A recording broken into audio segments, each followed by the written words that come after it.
Sin más preámbulos, agradecemos nuevamente su presencia y le invitamos a aprovechar al máximo esta capacitación. Sean todos bienvenidos y demos inicio a esta capacitación en seguridad en trabajos en caliente.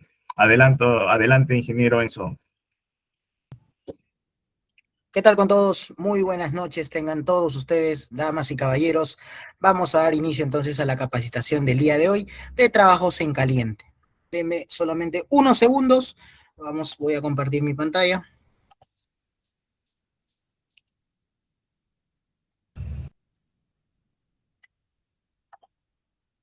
Muy bien. ¿Me confirman si es que se ve mi pantalla? Por favor, Cristian.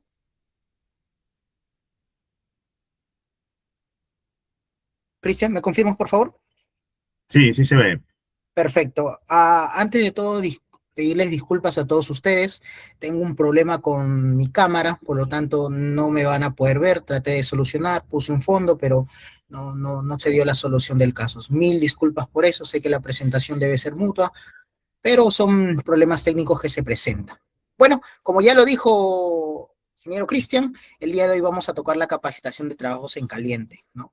Esta es una capacitación dirigida para personas que quieran aprender sobre el tema, que realicen trabajos de alto riesgo, como soldadura, corte, ¿no?, con la moladora, tronzadora, y diferentes tipos. Además, también para vigías de fuego, que ya vamos a tocar, cuál es su labor durante un trabajo en caliente, y para demás personas que quieran aprender sobre el tema. Como ya le explicó, la certificación es opcional, pero como siempre he dicho, es bueno tener la teoría dentro, pero siempre acomodar con un certificado que valide que yo estuve siendo parte de la capacitación y por lo tanto tengo mi certificado que avala que yo aprendí sobre el tema, ¿no?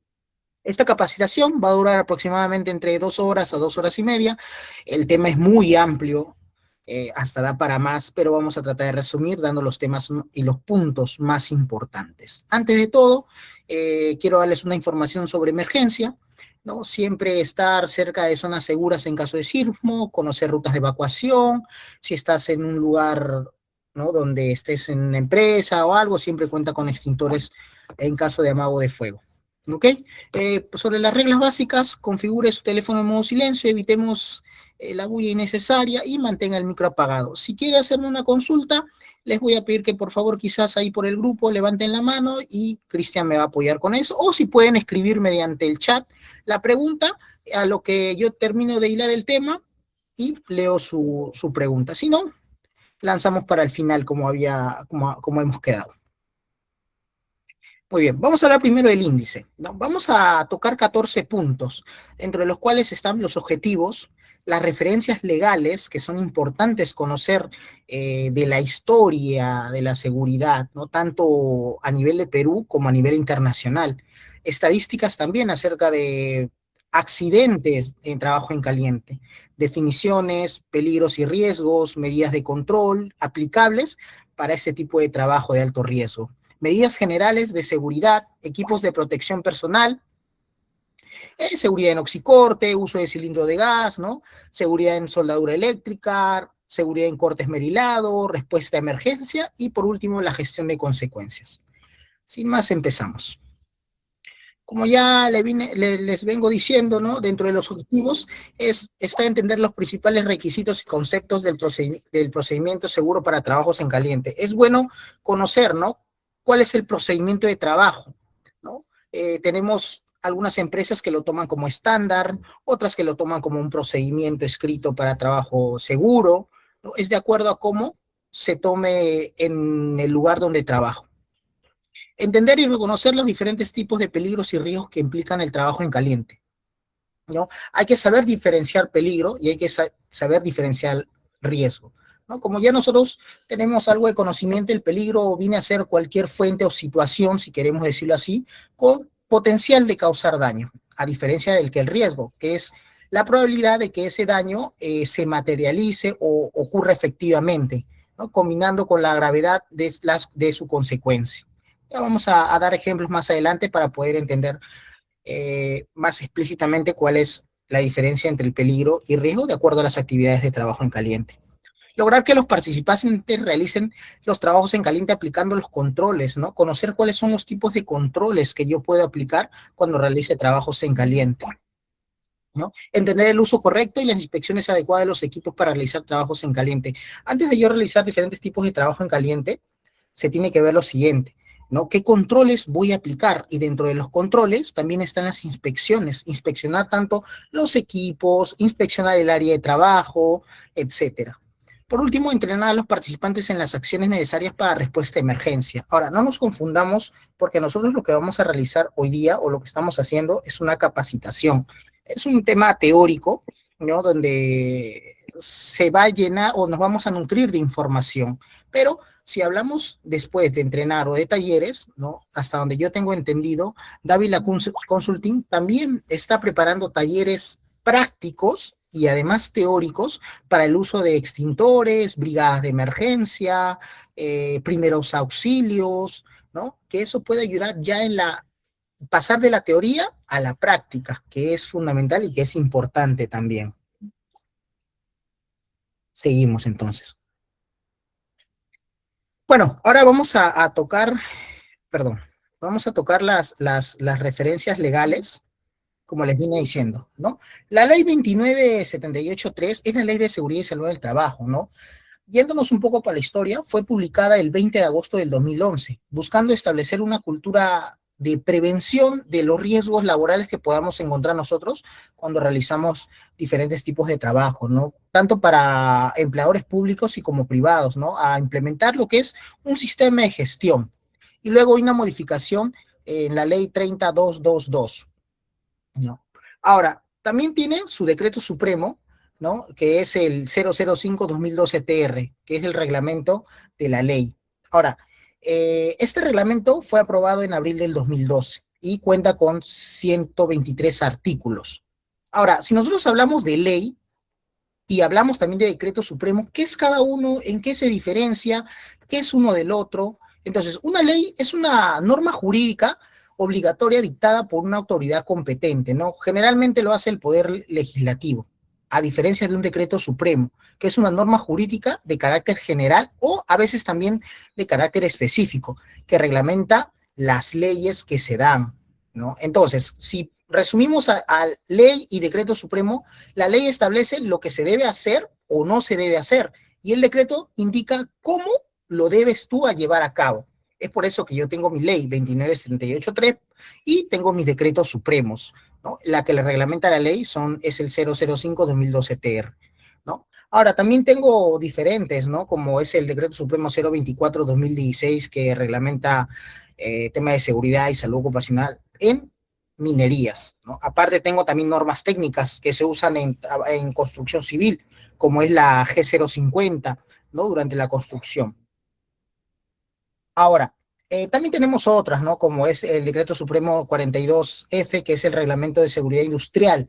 Aplica generalmente para trabajos en industrias, ¿no? Ahora, tenemos la norma técnica G050, que ya les comenté, ¿no? Que es una norma técnica, si queremos resumir, es un documento que establece las especificaciones de calidad, ¿no? De productos, procesos, servicios, procedimientos, etcétera, ¿no? Ahora, aparte de la norma técnica G050, yo tengo también el decreto supremo 11011-2019-TR, ¿no? Que es el reglamento de SCT en construcción, así como lo tiene Mina, así como lo tiene la labor industrial, así también lo tiene lo que es el sector de construcción. Ahora, si me dice, pero ¿hay diferencias? ¿Son lo mismo? Pues la principal diferencia es que la G050 es técnica y también operativa, o sea, se enfoca en condiciones físicas, ¿no? Mientras que el decreto supremo es más un tema legal y administrativo, basado en responsabilidades, gestión, sanciones, actualizando también exigencias de la ley general, ¿no? Que es la 29383, ¿no? Ahora, si nos vamos ya a temas internacionales, ¿no? Tenemos lo que es la OSHA, ¿no? Primero, qué es la OSHA? A veces hemos escuchado, ¿no? Nosotros hablar de la OSHA, siempre nos acoplamos, ya que nosotros en seguridad en Perú, ¿no? Estamos, por decir, en un nivel un poco bajo, por eso incluso siempre nos vamos hacia las normas internacionales, ¿no? Nos acoplamos muchas veces a las normas internacionales. Entonces, la OSHA es una agencia de Estados Unidos que garantiza lugares de trabajo seguros y saludables mediante establecimientos y cumplimientos de normas de seguridad, ¿no? Aplica regulaciones en su mayoría de sectores privados para prevenir lesiones, contusiones, enfermedades, muerte, ¿no? Capacitando y protegiendo a los trabajadores. Para ponerlo en contexto, la OSHA es así como decirlo, es como decir como SUNAFIL, pero a un nivel mayor, ¿no? Ya que elabora estándares, no solo fiscaliza, sino también educa, aparte de dar cursos para certificaciones, etcétera. Para trabajos de alto riesgo, hablamos más nosotros de la OSHA, ¿no? Nos apoyamos mucho en eso. Ustedes dirán, ¿por qué tomamos a veces nosotros, ¿no? A los Estados Unidos, ¿no? Pero bueno, es que como les vengo repitiendo, el Perú no es un país que elabore estándares. Entonces nos acoplamos muchas veces al tema de la OSHA y otros más que vamos a ir leyendo en el camino.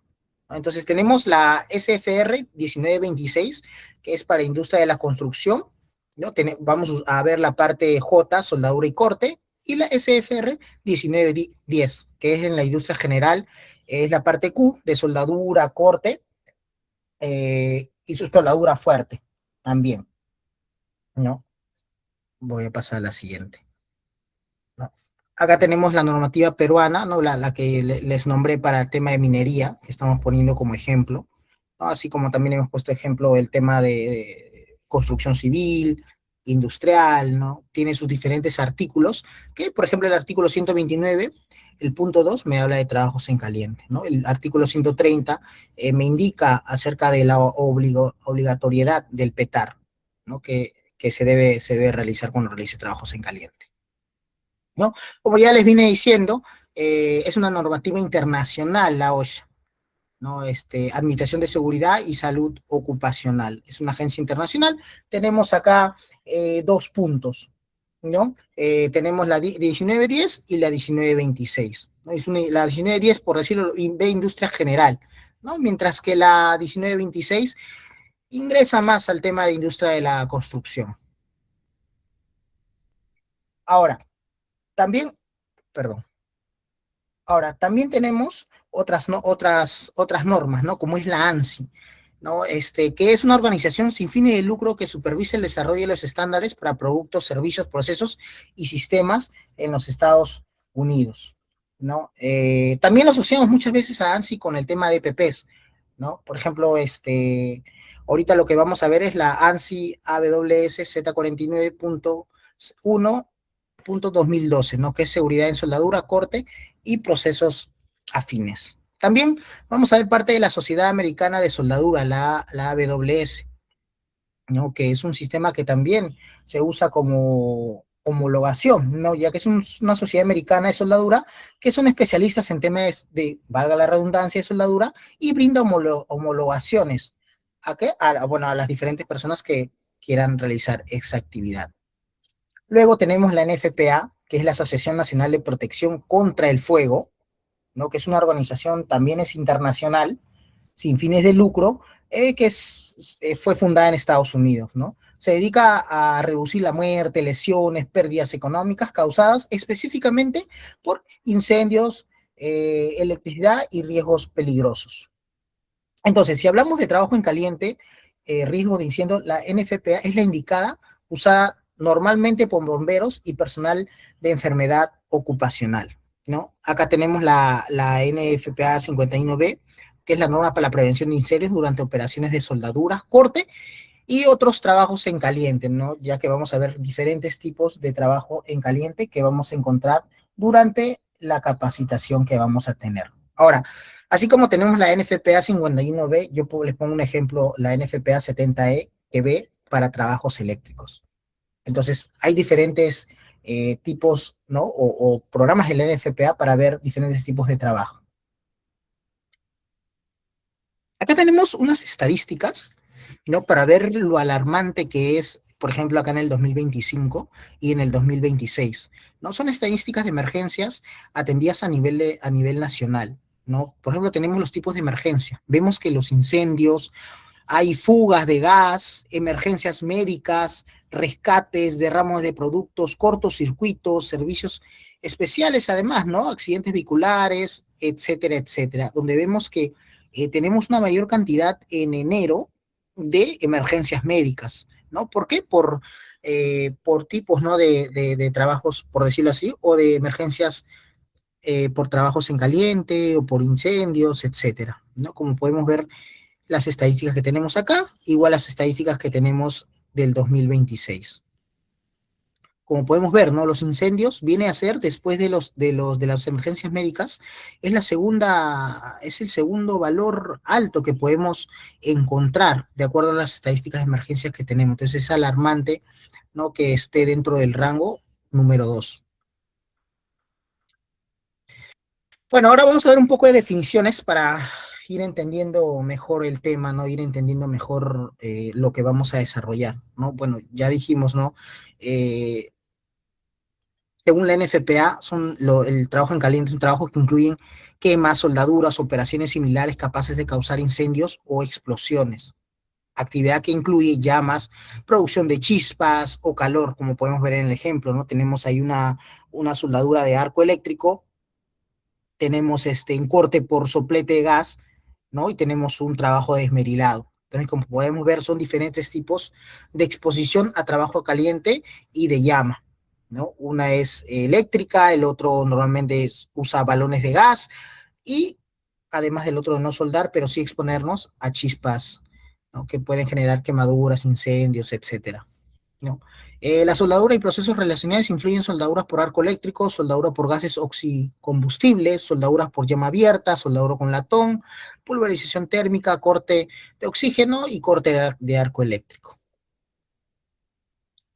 Ahora, ¿qué es un soldador? ¿No? Normalmente los soldadores son personas calificadas, además de ser también capacitadas, ¿no? Y habilitadas para realizar estos tipos de trabajo. ¿No? Acá como podemos ver, tenemos registro de capacitación de los soldadores, ¿no? Donde se les da la AWS, lo que ya habíamos comentado, ¿no? Que es un tipo de homologación para los trabajos de soldadura. Ahora, es necesario que si una persona realiza trabajos de soldadura, ¿no? ¿Qué es lo que tiene que hacer? Tiene que conocer de trabajos en caliente, ¿no? Porque tiene que conocer el tipo de trabajo que realiza, no solamente de la parte productiva, ¿no? Su procedimiento de cómo soldar, ¿no? De cómo usar el equipo eléctrico, o cómo usar, o a qué presión funcionan los balones de oxígeno y acetileno en caso sea una soldadura autógena, ¿no? Sino también conocer acerca de lo que puede propagar, generar tanto los peligros y riesgos de trabajos en caliente y cómo controlar, ¿no? Además, no solamente él, también el vigía de fuego, los supervisores que están a cargo.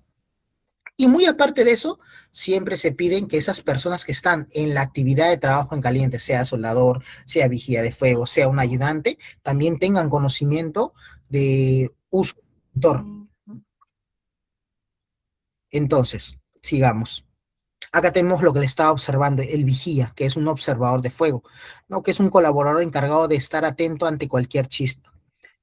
Chispa dispersa, fuego sin llama u otros peligros de incendio en los que se debe actuar proporcionando una respuesta inicial ante incendios.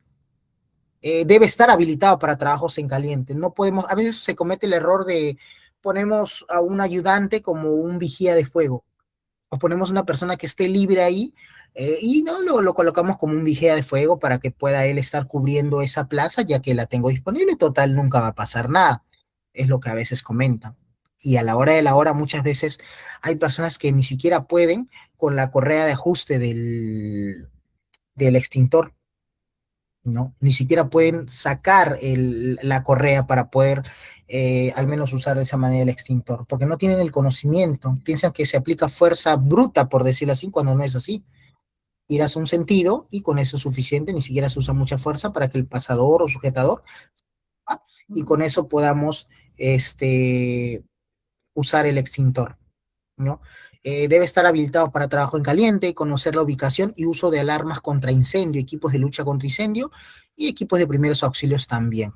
Ahora, hay que tener esto bien en claro respecto al vigía de fuego. Él está capacitado para amagos de incendio, porque cuando ocurre un incendio de magnitudes o de grandes proporciones, la recomendación que siempre se va a dar es retirarse, evacuar y dejar a los expertos, que son los bomberos, a ingresar al área de trabajo y a extinguir el fuego que se ha generado. Nosotros, como vigías de fuego, como personas capacitadas, entrenadas para uso extintor, aplicamos nuestros conocimientos, pero para amago de incendio, ¿no? No para incendios ya de una proporción desmedida, sino solamente para amagos de incendio. Acá tenemos el tema de dos puntos importantes, ¿no? Antes lo que se veía era el triángulo de fuego, ¿no? Y ahora escuchamos mucho del tetraedro de fuego. ¿No? Primero, el triángulo de fuego describe a agentes físicos que son lo que ya conocemos, ¿no? ¿Cómo se genera? Necesitamos calor, una fuente de calor, sea una chispa, sea una llama abierta, ¿no? Etcétera. ¿Qué más necesitamos? Combustible, sea papel, sea cartón, sea combustible líquido como, no sé, gasolina, eh, combustible en tipo de gas como lo que es el acetileno, ¿no? Y el oxígeno que siempre está presente en el ambiente, ¿no? Que siempre está presente o en su mayoría de casos, por no decir casi todos, está presente. Entonces, mediante eso se genera el fuego. Ahora, si hablamos de tetraedro de fuego, como ahí está en la figura, que el fuego se extinguirá ya que se aísla la reacción química, o bien al actuar sobre los factores físicos, ¿no? Que son el calor, combustible y oxígeno, teniendo un cuarto punto, la reacción química que se genera. Ahora, vamos a hablar ahora con respecto a los tipos de fuego, ¿no? Vamos a nombrar a algunos. Por ejemplo, tenemos el tipo A, ¿no? Que son con respecto a combustibles sólidos ordinarios, por decirlo así, ¿no? Como vamos a poner como ejemplo madera, cartón, papel, tela, plástico, ¿no? Que se controla y extingue por enfriamiento para evitar la propagación de fuego, o sea, enfriar los lugares cercanos antes de que se forme parte del incendio. Estos son, por decir así, los combustibles sólidos que normalmente vemos en campo, ¿no? Lo que está alrededor nuestro. Ahora está la clase B, ¿no? Que involucra líquidos inflamables como la gasolina, líquidos combustibles como el diésel, aceite de motor, ¿no? Esta clase de incendio se controla y extingue por sofocación y separación. Ahora, también tenemos el tipo C, ¿no? Que son fuegos que se producen en equipos o instalaciones eléctricas siempre que estos se encuentren energizados, ¿no? Como subestaciones eléctricas o microprocesadores también. Este tipo de fuego se extingue utilizando el método de sofocación. Luego tenemos el tipo D, que no es muy conocido, más que todo esto lo encontramos en laboratorios, ¿no? Donde se producen por metales como el sodio, potasio, polvo de zinc, aluminio, magnesio, litio, etcétera. No pueden alcanzar temperaturas muy elevadas. Cada metal tiene un agente de extinción específico. Estos son conocidos como polvos inertes o secos. Y por último tenemos el tipo K, que involucra grasas y aceites de cocina. Este tipo de fuego que se da, normalmente se da en restaurantes donde vemos un extintor específico de tipo K, uno plateado, que a veces, bueno, a las personas que han trabajado en cocina como mozo o tienen, ¿no? O tienen noción acerca del tema, podrán ser parte y decir lo mismo, ¿no? Que es un extintor especial tipo K, ¿no? Ahora, si hablamos de medios de control, tenemos lo que es las mantas signíficas, ¿no?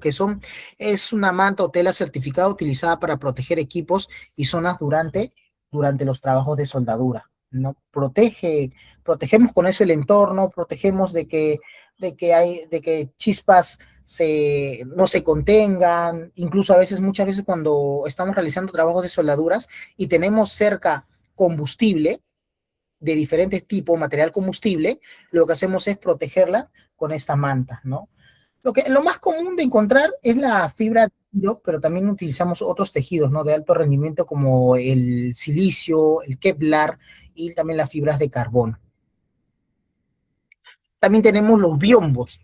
¿no? Como podemos ver acá, que son barreras utilizadas en áreas de trabajo de soldadura donde se requiere una máxima protección, minimizando el resplandor de arco de soldadura, exposición a rayos UV, rayos infrarrojos y otras radiaciones. Además de contener partículas incandescentes, como podemos ver ahí, están realizando trabajos. El primero me parece que es un desbaste o corte, ¿no? De un material, de un material. ¿No? Y el otro es, estamos usando una tronzadora donde está cortando, parece que son tuberías. Entonces, como ven, la chispa, ¿no? Salta, lleva una dirección. Entonces, por eso es que se tiene que contener con estos biombos. Ahora, si se percatan, en la primera imagen, ¿no? Hay biombos con ruedas que se usan para movilizarse fácilmente, pero se crea una especie de vacío, ¿no? Una ventana acá, que puede muchas veces generar que las chispas, ¿no? Hagan un efecto de rebote y puedan salir. Y hay otros biombos, como el que está a su costado, que no tiene ruedas, que su desplazamiento, como este acá, por ejemplo, estoy señalizando, que su desplazamiento, si bien es más complicado, ya que no tiene ruedas, ¿no? Pero, como pueden ver, ya prácticamente me aborda casi el 100% y no me genera ventanas donde puede por ahí escaparse la chispa, por decir así. Peligros y riesgos, ¿no? Ahora, cuando hablamos, como les comenté, del tema de peligros, ¿no? Un peligro es, como ya les había dicho antes, ¿no? Es una fuente o una situación con potencial de causar daño. Ahora, el riesgo, ¿no? Como ya les vine diciendo, es la probabilidad de que ese daño ocurra efectivamente, ¿no? Entonces, acá tenemos diferentes puntos de peligros. Materiales combustibles, ese es un peligro. Superficies húmedas, cuando voy a realizar trabajos con soldadura eléctrica, ya que para la soldadura eléctrica necesito una fuente de energía eléctrica, ¿no? Y ustedes saben que el agua conduce la electricidad. Fallas de equipos eléctricos, las altas temperaturas, la luz intensa de radiación, los gases inflamables, los humos metálicos, que son, es por decirlo así, el enemigo silencioso de los soldadores, el enemigo indirecto, ya que muchas veces no es como una quemadura, que cuando tú la tienes, te quemas, sientes el olor, me quemé, paro la actividad y voy a hacer mis primeros auxilios. Los gases metálicos no. Tú lo inhalas y muchas veces, no pasó nada. Sientes un rato el olor, un poco molesto, pero continúas con tu trabajo y hasta a veces te acostumbras a eso. Y ahí es donde viene el inconveniente porque se te hace una costumbre y sigues inhalando, así como el ruido, ¿no? Y luego vienen, ¿qué cosa? Las enfermedades ocupacionales, ¿no? Es el enemigo silencioso. De acá a unos 5 o 10 años vienen los problemas pulmonares y demás otras enfermedades por la inhalación de humos metálicos. Además también que está ahí el tema del ruido, ¿no? Y la radiación UV.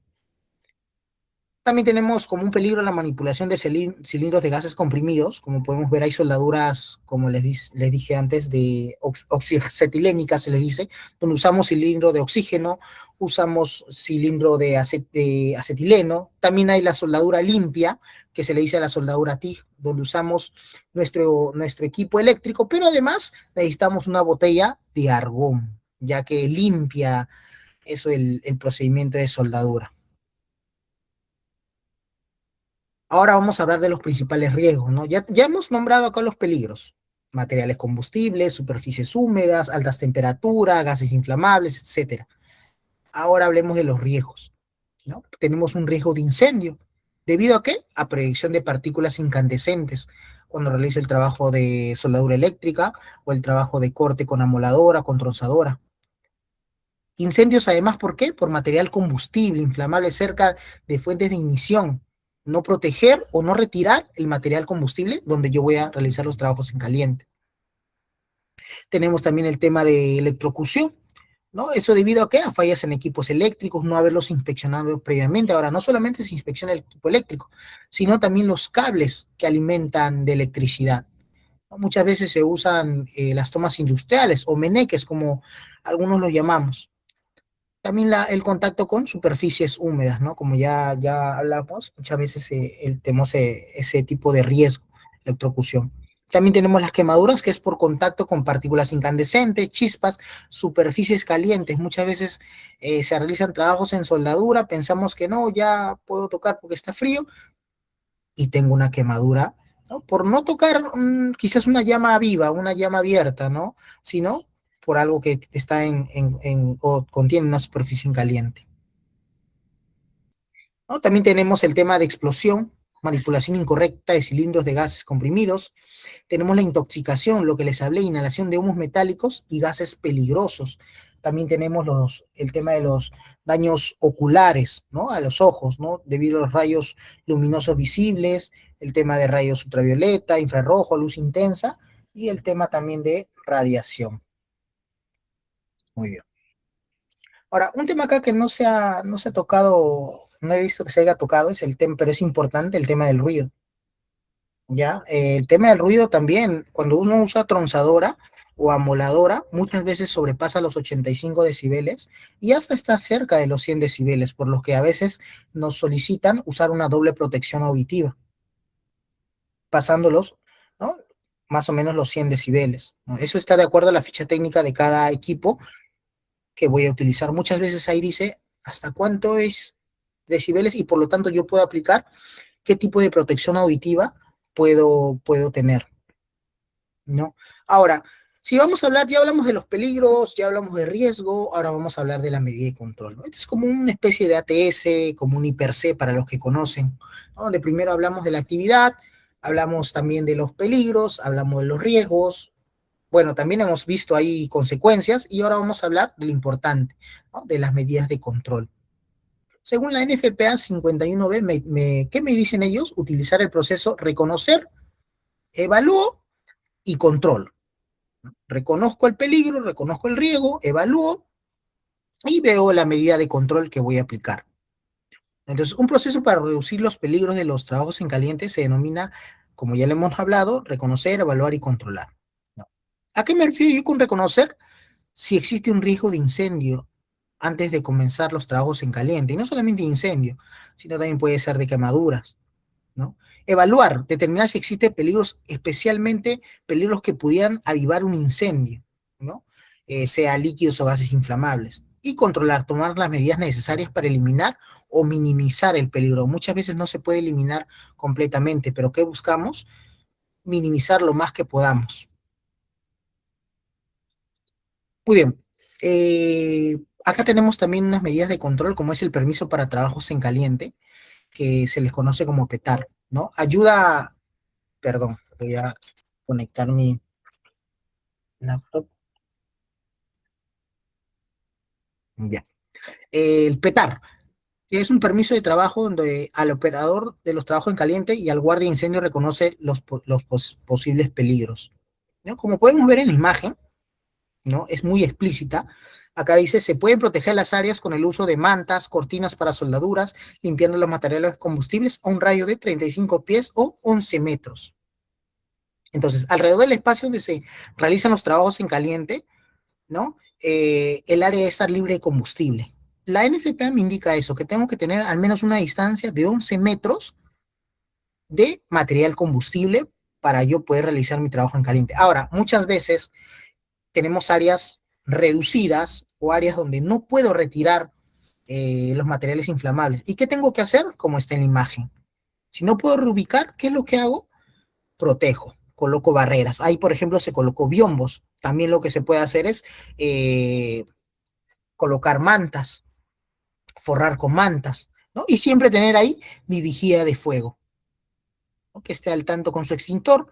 Obviamente él tiene que verificar que su extintor esté operativo, tiene que hacer una inspección visual, ¿no? Donde vea que el extintor cumple con los requisitos para ser usados en caso aplique. Ahora, como sabemos, o bueno, o si vamos a empezar a saber acerca de medidas de control, nosotros tenemos que saber que trabajamos de acuerdo a nuestra jerarquía. Todos tenemos nuestra jerarquía de control, ¿no? Que dice qué cosa: eliminación, sustitución, control de ingeniería, control administrativo y por último son los CPP porque es la última barrera. Se utilizan cuando ya lamentablemente te protege ya del suceso. Cuando ya el suceso se dio, es la última barrera que te va a proteger de un golpe, de un corte, de una quemadura, de una lesión, etcétera. Pero antes, por eso siempre se pide aplicar los 4 controles que se encuentran antes de eso, para evitar como una medida de prevención. Entonces, por ejemplo, acá tenemos un control que sería un control de sustitución. Se pueden evitar los peligros de los trabajos en caliente si existe un método alternativo para completar el trabajo. Acá tengo un tubo, lo que normalmente yo haría es uso mi tronzadora o uso mi amoladora, pero ¿qué voy a hacer yo acá? Voy a usar voy a usar, por ejemplo, quizás ya no voy a usar una tubería soldada, sino bridada. Voy a usar también lo que son cortatubos, ¿no? Que si bien es cierto, me va a generar un esfuerzo físico, pero no me va a generar chispas. Entonces voy reduciendo lo que es, ¿no?, el riesgo de quemadura, riesgo de incendio, etcétera. Además, los fuegos pueden iniciar después de completar el trabajo en caliente. Es por eso que normalmente vigía de fuego se tiene que quedar al menos 1 hora para monitorear, ¿no?, fuegos candentes. Tiene que hacer todo un monitoreo del área donde se ha visto envuelto por la actividad en caliente, ¿no? Y eso, ¿quién me dice, quién me recomienda? La NFPA 51B, que es de la que estamos nosotros hablando. Las personas que autoriza el permiso puede requerir que el guardia de incendios se quede en lugares más tiempo dependiendo de la condición de lugar de trabajo. Muchas veces 1 hora no es suficiente, ¿no? ¿Y qué es lo que piden? Que el vigía de fuego, ¿no?, se quede más tiempo para ver de que todo esté ok, de que no va a reavivar ningún tipo de llama, ¿no? Y que por ende no va a haber ningún tipo de incendio. A ver, las capacitaciones y entrenamientos también son importantes, ¿no? Las actividades de trabajo en caliente solo deben ser realizadas por trabajadores habilitados por trabajos en caliente. Normalmente cuando tú entras a trabajar en una empresa y te dan los procedimientos de trabajo, ¿no?, te dan el reglamento interno, donde están las faltas, en todas, o en su mayoría, puedo yo decir hasta el 95 o 99%, realizar una actividad como de alto riesgo, como trabajo en caliente, sin tener la capacitación de trabajo en caliente, muchas veces recurre una falta muy grave. Y por ende, a veces hasta es, ¿no?, sanciones de suspensión por días o hasta retirarlo completamente de la empresa. Sea solo para trabajos en espacio confinado, trabajos en altura, todos los trabajos que conlleven un alto riesgo, ¿no? Los trabajos en soldadura solo podrán ser realizados por personal habilitado como soldador.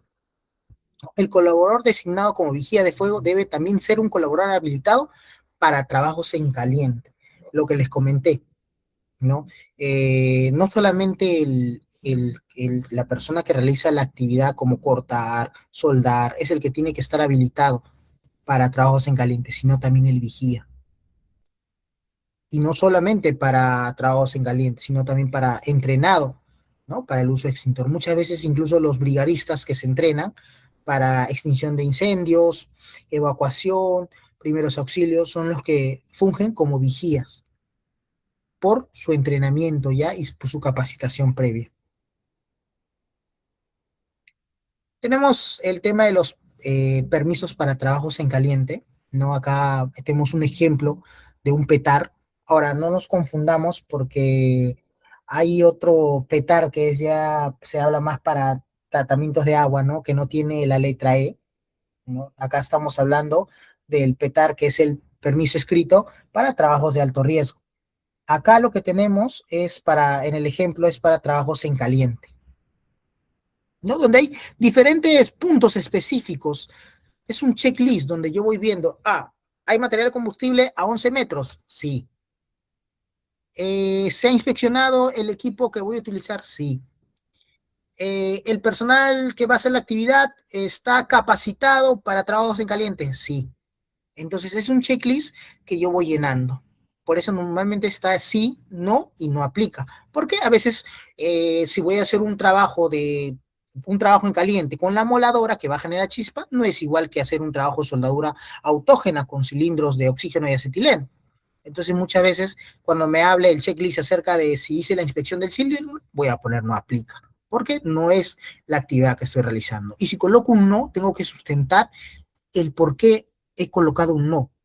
Muchas veces al colocar la palabra no, se reevalúa el trabajo a ver si compete quizás anular el permiso de trabajo para no realizar la actividad.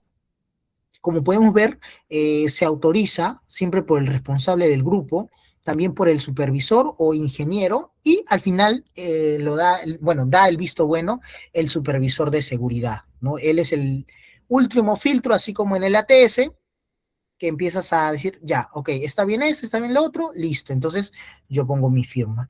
¿No? Muchas veces también hay ítems donde hablan de suspensión del trabajo y donde se explica el por qué se suspendió y quién es el responsable o el trabajador de la suspensión del trabajo. ¿No? Y finalmente se pone las personas que van a estar envueltas en la capacitación, no las personas que van a supervisar, sino las personas que van a estar de lleno en la actividad, como es el soldador, muchas veces su ayudante y también el vigía de fuego que va a estar en la actividad. Cada permiso debe ser específico para el componente de las plantas o equipos en el que se realiza la labor. Y el permiso solo será válido por turno de trabajo. Los permisos solo son válidos por turno, perdón, de trabajo. Entonces, turno diurno, ¿no? Por decir así, de 7 a 5 de la tarde.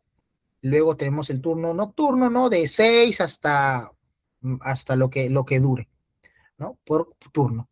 Ningún permiso de trabajo en caliente debe cubrir íntegramente una planta o un equipo, ¿no? Si voy a realizar trabajos en cierto sector, sector A, hago mi petar para el sector A. Ahora, me voy a cambiar al sector D, al sector D y hago también ahí mi petar. Porque muchas veces vemos diferentes condiciones. En el sector A encontré material combustible. Entonces puse ahí las recomendaciones o las observaciones de eso, que el material combustible no está a 11 metros de distancia, pero apliqué lo que es mantas y biombos, ¿no? En el sector D no había nada de material inflamable, pero había un desborde quizás de agua, una fuga de agua, y iba a realizar yo trabajos con soldadura eléctrica. Entonces es diferente, tengo que aplicar otras medidas. Por eso es que en cada punto es diferente el petar que yo voy a usar, y en este caso para trabajos en caliente. ¿No? Acá tenemos requisitos de infraestructura. El área designada se debe mantener libre de combustible, ¿no? o inflamables. En caso de ser estrictamente necesario, estos deben ser almacenados en gabinetes, ¿no? Como vemos ahí. El área autorizada debe ser un área que se ha hecho segura contra incendios, separando, aislando los materiales combustibles, ¿no? de las fuentes, ¿no? Como podemos ver ahí, tenemos muchas veces separado, ¿no? Y también tenemos que ver la reacción que produce al combinar diferentes productos químicos. Entonces tenemos que también tener eso en claro. No podemos mezclar productos químicos por mezclar. Según el rombo, ¿no? que yo tengo ahí, muchas veces me habla acerca de eso, ¿no? de peligro de reacción de un producto con otro.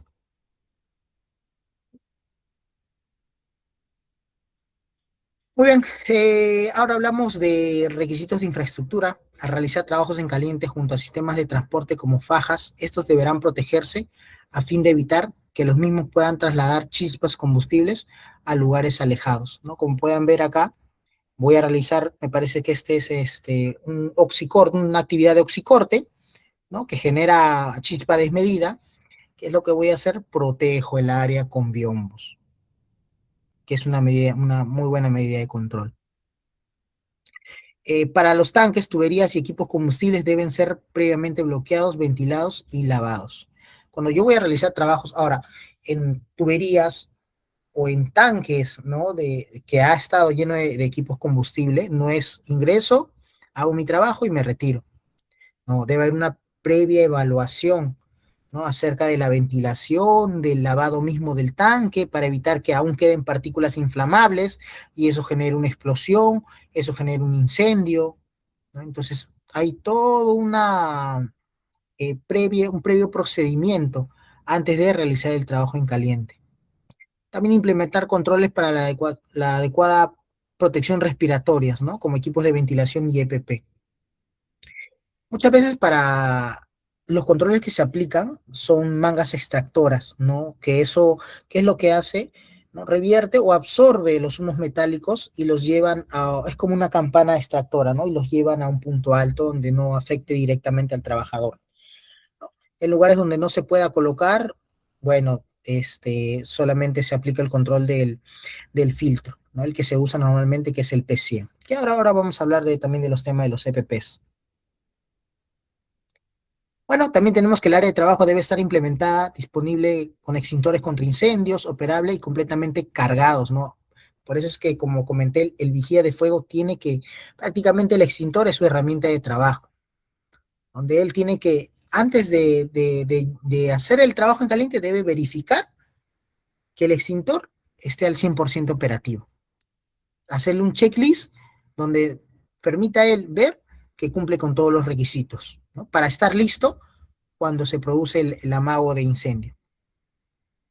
En caso existe el riesgo de que el trabajador en caliente desprenda chispas, del trabajo en caliente, perdón, desprenda chispas, escorias, salpicaduras o fuentes de ignición similares a más de 3 metros, se verá ampliar el área de protección, ¿no? A veces hay trabajos donde las chispas sobrepasan el radio o el área de 11 metros, ¿no? Entonces ahí se aplica una mayor protección al área de trabajo.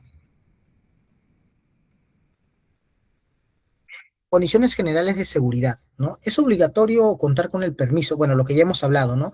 El petar, normalmente yo antes de realizar un trabajo en caliente, necesito tener lo principal, que es lo primero, ¿no? Tu ATS, donde especifiques, ¿no? Cuáles son los peligros, los riesgos, muchas veces las consecuencias y tus medidas de control.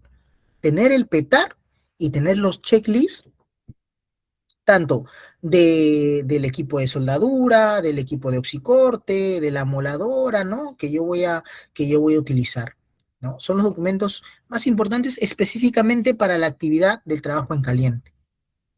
Ahora, el permiso de trabajo en caliente tiene una validez, bueno, eso ya lo hablamos, ¿no? Una validez de un solo turno de trabajo, ¿no? Luego debe renovarse, ¿no? El supervisor del trabajo tomará conocimiento de la información contenida en el permiso de trabajo en caliente, asegurando la interpretación y el cumplimiento de este por parte del personal a sus órdenes. El supervisor del trabajo es responsable de designar a una persona como vigía de fuego durante todo el trabajo hasta 1 hora luego de concluido el trabajo, ¿no? El vigía de fuego se tiene que quedar sí o sí hasta un mínimo de 1 hora para verificar que el área siga, ¿no? O el área esté en buenas condiciones. Es lo mínimo que tiene que estar, 1 hora. Bueno, hablamos de condiciones generales de seguridad también acá, ¿no? De tener cualquier trabajo en caliente si las condiciones bajo las que se llenó el permiso han cambiado. Como les comenté, el PETAR es como un checklist. Entonces, de acuerdo a las condiciones del área que yo tengo, condiciones de trabajo, etcétera. Si hay una variación, se debe realizar una reevaluación para ver qué tanto ha cambiado y qué tanto para mal, ¿no? Ha subido el nivel. Entonces, ahí es donde se reevalúa. También verificar que se disponga de todo el EPP requerido y equipos de respuesta a emergencia que se encuentran en buenas condiciones y que se usen adecuadamente al trabajo, ¿no? Se inspeccionará el área y todo material combustible inflamable deberá ser retirado en un radio de 11 metros, ¿no? Lo que ya hemos venido hablando, ¿no? Y ahí tenemos, por ejemplo, la imagen, ¿no? Tenemos el protector de soldadura, ¿no? La careta para soldar, el mandil ignífugo, ¿no? También tenemos las mangas, tenemos ahí también los guantes de caña larga, tenemos los escarpines, ¿no? Que protegen el tema de los tobillos y los zapatos. Ahora, vamos a hablar también de un tipo de control que son las señalizaciones, ¿no? Cualquier trabajo en caliente que realice deberá estar aislado con señales de advertencia para evitar el ingreso de personal no autorizado, ¿no? Los carteles son importantes. Muchas veces, lo voy a decir así como comentario, hay personas, y me ha pasado personalmente, que dicen, ¿no? El SOMA se dedica solamente a colocar sus carteles, ¿no? A poner más bonito la obra, cuando es algo incorrecto. Aunque tú no creas, un cartel te advierte sobre algo. A veces nos mecanizamos tanto en un trabajo o tanto en el día a día que una simple señal de peligro, el ingreso a personas no autorizadas, me puede decir, inconscientemente quizás me diga, no debo ingresar ahí por algo. Cuidado, peligros para trabajo en caliente. Puede haber chispa.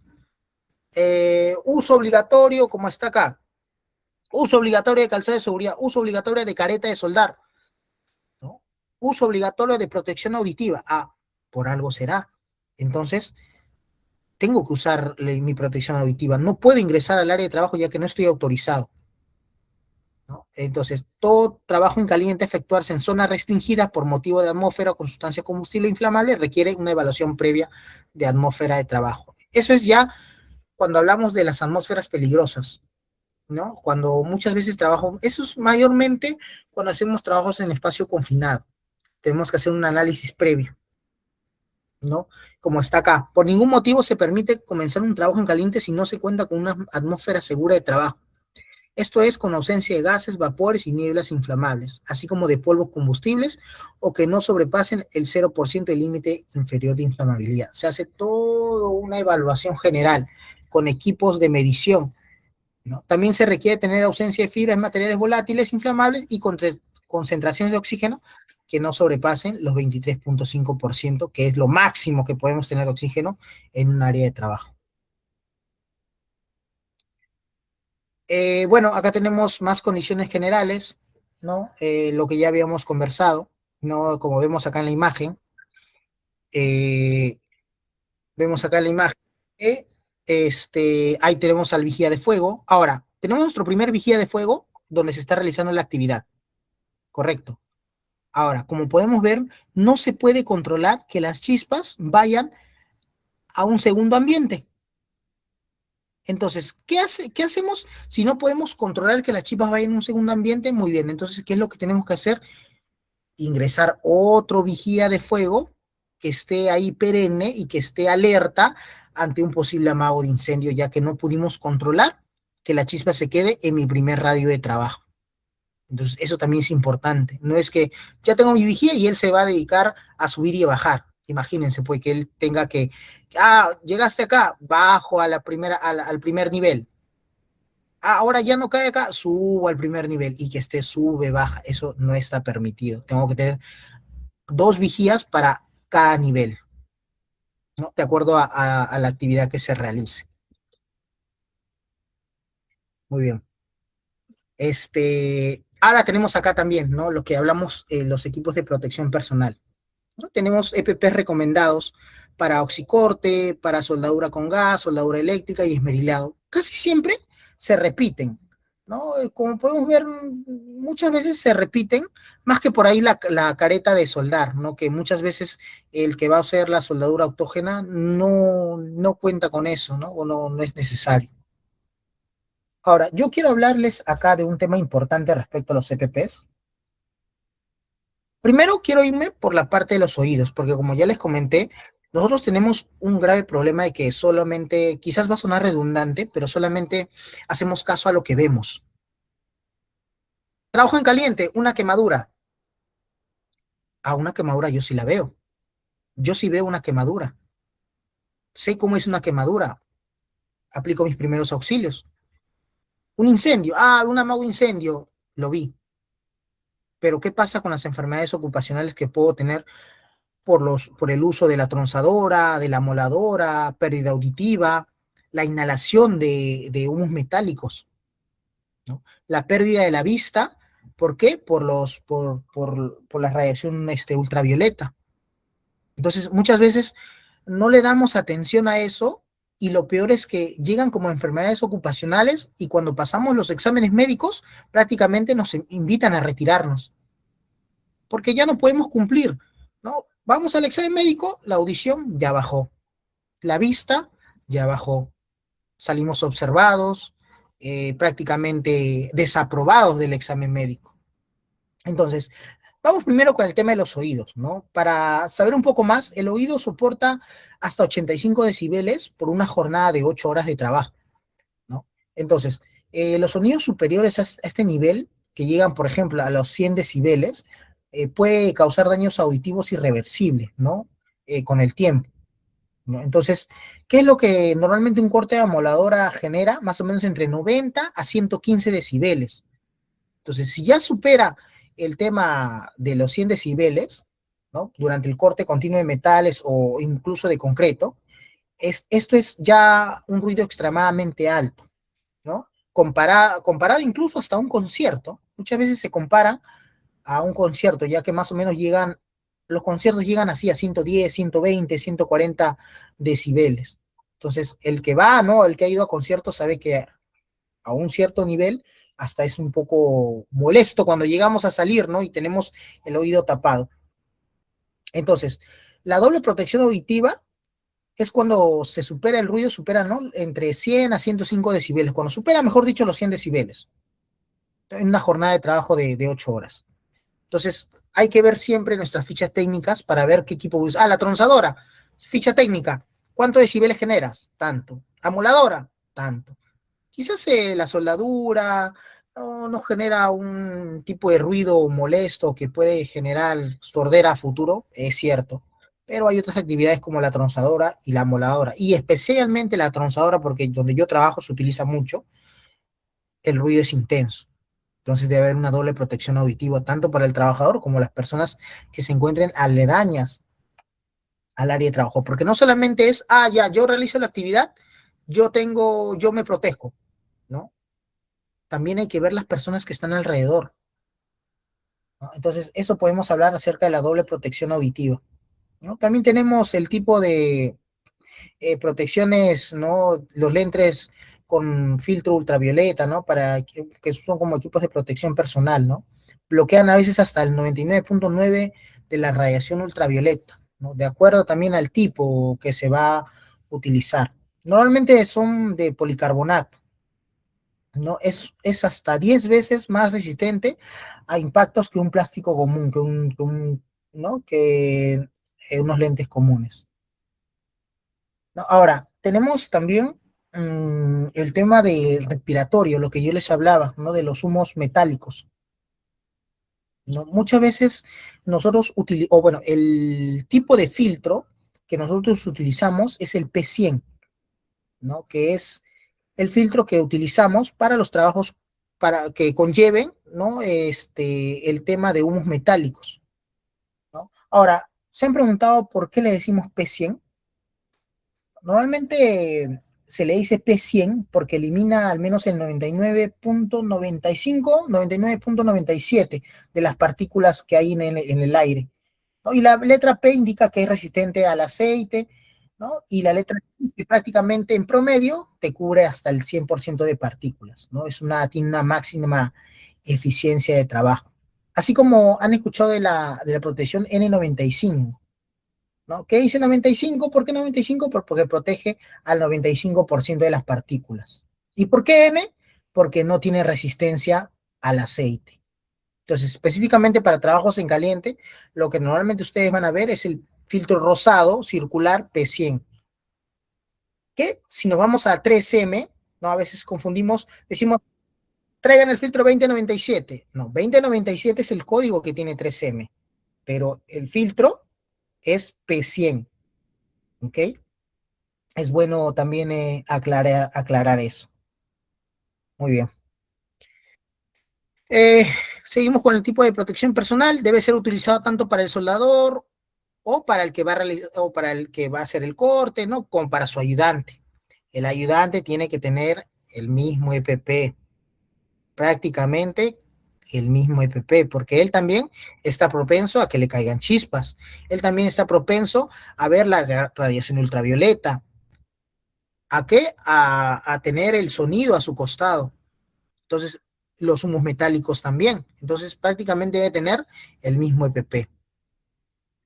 Debe verificar que la ropa no esté impregnada con gasolina, petróleo, grasas o aceite u otros materiales combustibles, ¿no? Hay que hacer una verificación previa de que el EPP esté limpio, así como inspeccionamos nosotros nuestras herramientas, equipos de poder, inspeccionamos el área de trabajo, también se debe inspeccionar los EPPs, verificar que se encuentren en condición y no estén huecos, rotos, ¿no? Donde puede eso generar que haya un contacto y perdamos la protección del EPP, ¿no? Y haya ya un contacto directo hacia nuestra piel.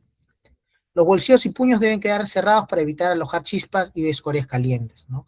No usemos lentes de contacto al realizar trabajos en soldadura y corte en caliente, ¿no? Ya que mayormente los lentes de contacto están hechos prácticamente de plástico, ¿no? Y eso puede generar problemas oculares. Acá podemos ver, como dice el último punto, en los trabajos en ambientes cerrados, como talleres, se dispondrá un sistema de extracción de humo y ventilación. Acá podemos ver que hay una manga extractora. Eso extrae los humos metálicos. Ahora, no quiere decir, yo tengo mi manga extractor, no necesito mi filtro, ¿no? No necesito nada de eso, no necesito protegerlo porque la manga está absorbiendo. No, la manga se utiliza para que no se, ¿para qué? Para que los humos metálicos que generen hasta en un espacio cerrado no se mantengan en el ambiente y personas ajenas a la actividad les ingrese por las fosas nasales, ¿no? O tú ya llegaste a tu hora de almuerzo, ya te guardas tus cosas, terminaste tu actividad, entonces, ¿qué es lo que vas a hacer? Te sacas tu filtro, ¿no? Te sacas tu respirador, pero no te percatas que en el ambiente sigue habiendo, sigue rotando los humos metálicos. Prácticamente es casi lo mismo, nada. Entonces, lo que siempre piden para ambientes cerrados es la manga extractora. Acá vamos a ver un ejemplo del sistema de extractor de humos para soldadura. Me avisan, Cristian, me apoyas y me dice si se escucha, por favor. ¿Se escucha, Cristian?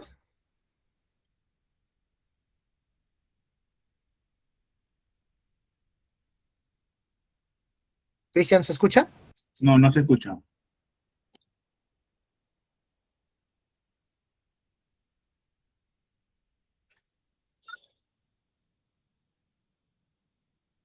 Bueno, parece un problema con el audio, pero podemos ver, ¿no? Que acá se va a realizar, voy diciendo, ¿no? Lo que se va viendo en el video, ¿no? Vemos que acá un equipo extractor se va a realizar un trabajo de soldadura. Como podemos ver, al trabajador contiene sus mangas, tiene su guantes de cuero, caña larga, tiene su mandil, tiene su escarpín, tiene su careta, tiene su respirador con los filtros P100 rosados que yo les he indicado, ¿no? Entonces, ahí, ahí es donde se va a realizar la soldadura, ¿no? Y como está en un ambiente cerrado, como está en un ambiente cerrado, lo que va a hacer es que voy a finalizar mi actividad y voy a mantener, voy a mantener las partículas de humo metálico. Entonces, entonces, ¿eso qué va a generar? ¿No? Que el humo metálico esté ahí en el ambiente. Por eso se usa una manga extractora. Que no sé si se, bueno, ahí se ve cómo absorbe el humo metálico. Vamos a ver, ahí está, miren, se ve cómo se absorbe y prácticamente lo retira, ¿no? Retira este equipo. Entonces, esa es su función.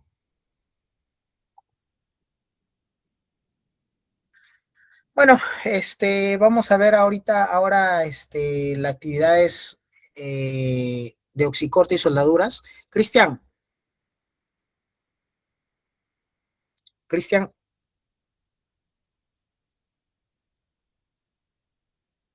Cristian, bueno, hasta que vuelva, por favor, me dan 2 minutos antes de ya culminar la última parte. Por favor, les pido las disculpas de caso, solamente 2 minutos de un pequeño receso. Sí te Y escucho. les estoy pidiendo unos 2 minutos de un receso, por favor, Cristian, para Ya, está bien, continuar. no hay ningún problema. Estimamos un favor, 2 minutos para que tomen agüita, un cafecito, para que continuemos con la parte de la ponencia, por favor.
Muy bien, damas y caballeros, podemos proseguir ya con la última parte, por favor.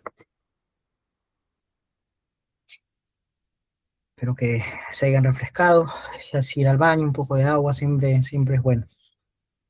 Una pequeña merienda. Bueno, continuemos entonces. Ahora vamos a hablar explícitamente de las actividades de los trabajos en caliente, sea oxicorte, como tenemos en la primera imagen, sea soldadura, en ese caso es eléctrica en la segunda imagen, y corte y esmerilado, como vemos en la tercera imagen.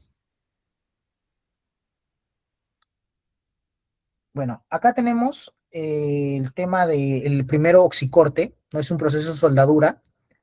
Bueno, es un proceso más que soldadura de corte, ¿no? Donde se busca cortar metales de un gran espesor.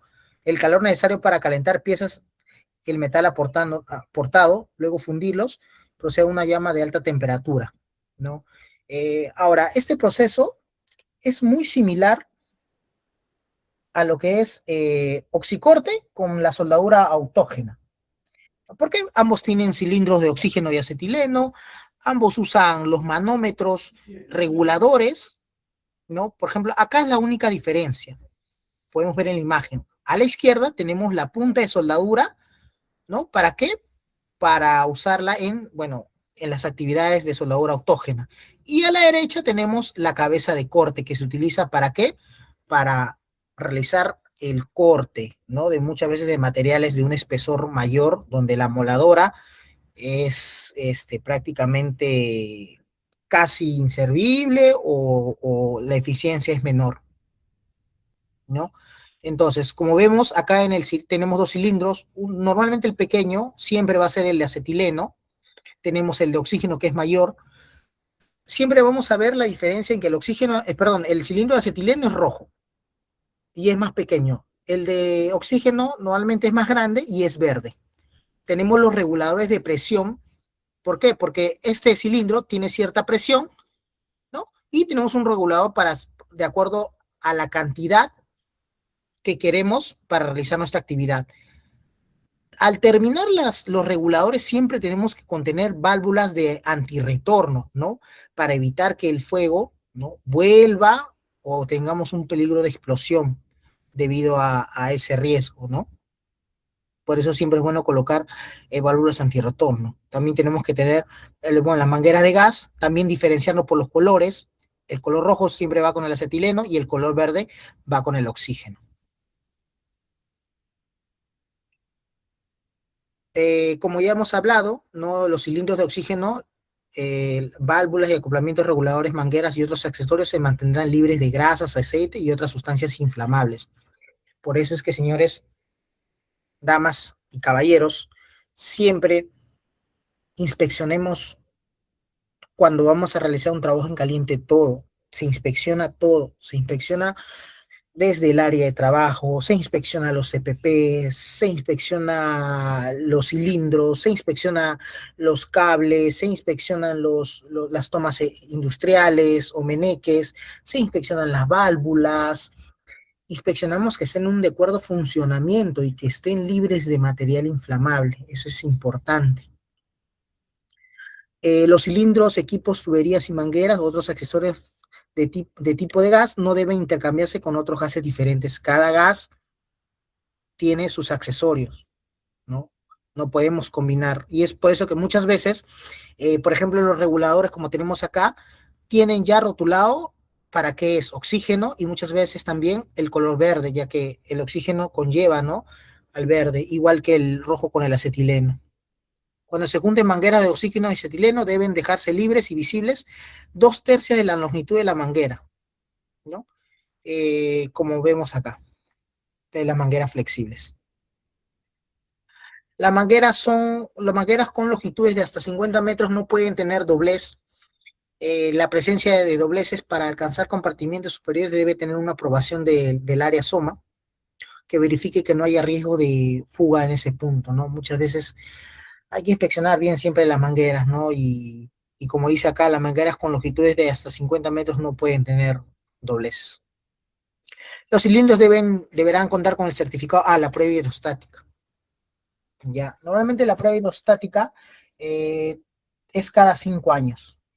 Y todos los cilindros que nosotros usemos, argón para soldadura TIG que les había hablado, oxígeno, acetileno, deben tener ¿no?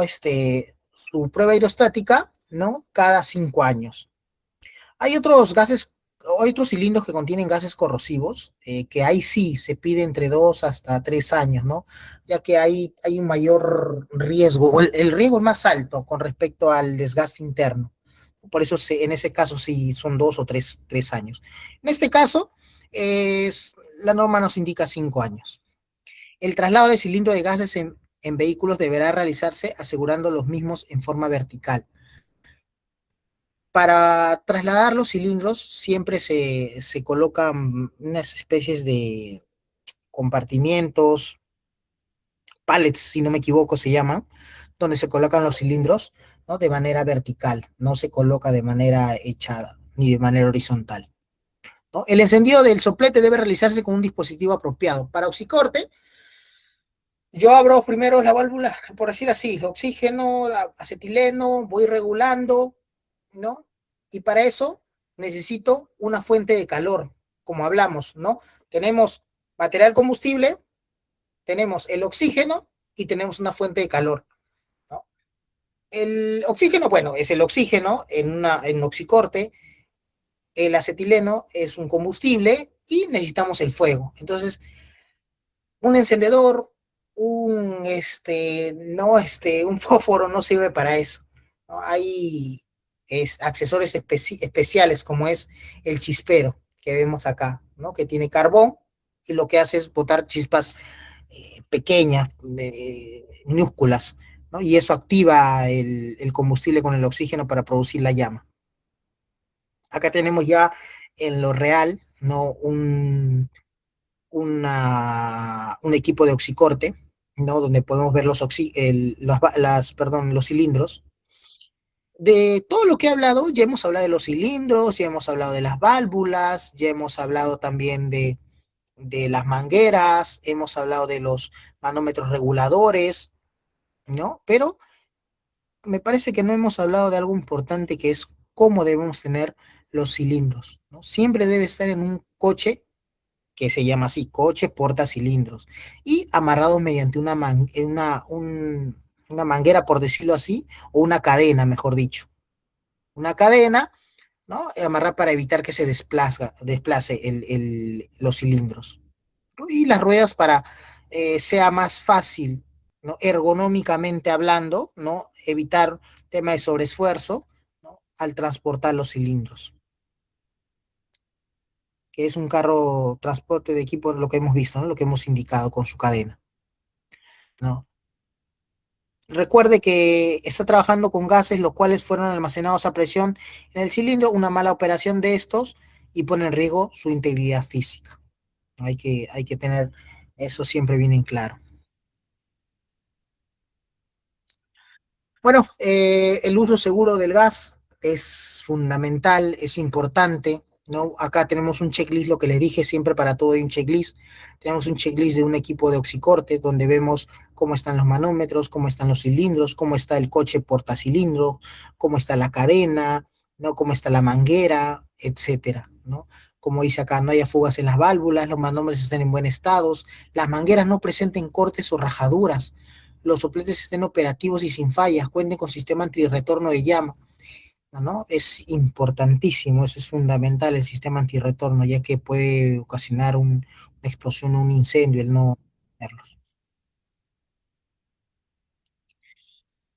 Muy bien, acá justo lo que estamos hablando, estos son las válvulas antirretorno. No es un dispositivo que se opone a la propagación del frente de llama o lo extingue, proceso de descomposición.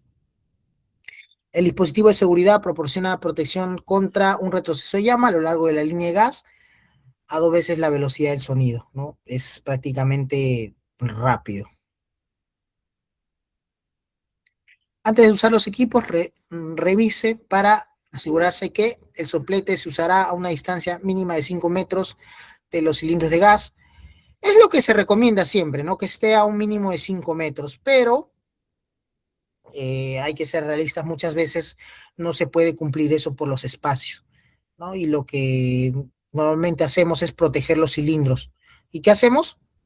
Le colocamos mantas para evitar que las chispas lleguen hacia el cilindro. Entonces colocamos mantas ignífugas, protegemos con mantas o colocamos atrás de un biombo también, ¿no? Para evitar que la chispa llegue ahí. Los cilindros se mantendrán verticales, asegurándolos con correa o cadenas, estructuras fijas o carretillas estables. Se debe almacenar por separado los cilindros llenos y vacíos, ¿no? Hay que separar siempre. Las válvulas permanecerán cerradas cuando los equipos estén en uso. No podemos mantener válvulas, ya me ha pasado eso. A veces no, ocurren o infringen en esto, en dejar abierta la semana de almorzar. Dejo abierto la válvula. No, pero ya cerré la válvula de la manguera, porque la manguera, ¿no? En donde está el equipo ¿no? Donde sale la llama, también tiene sus reguladores, sus válvulas, ¿no? Pero eso está cerrado, me dicen. No, se tiene que cerrar todas las válvulas, desde los cilindros. Los casquetes para las válvulas, o los capuchones, también como se les llaman, deberán estar permanentes en los cilindros cuando no estén en uso. Una vez que yo termine, que es esta imagen, este es el capuchón, una vez que yo termine de realizar mi actividad, ¿qué es lo que hago? Retiro el manómetro de la boquilla del cilindro y le coloco el capuchón. No, no, mañana lo voy a utilizar. No, deja ahí nomás el regulador, no pasa nada. No, hay que despresurizar todo.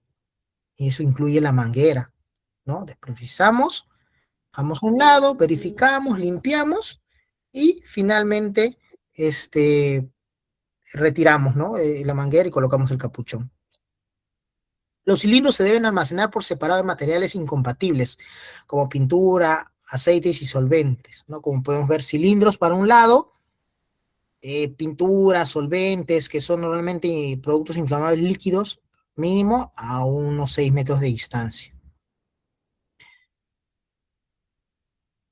Ahora hablemos de la soldadura eléctrica, ¿no? Ya acá no vamos a hablar de cilindros, ¿no? Acá no vamos a hablar de combustión, ¿no?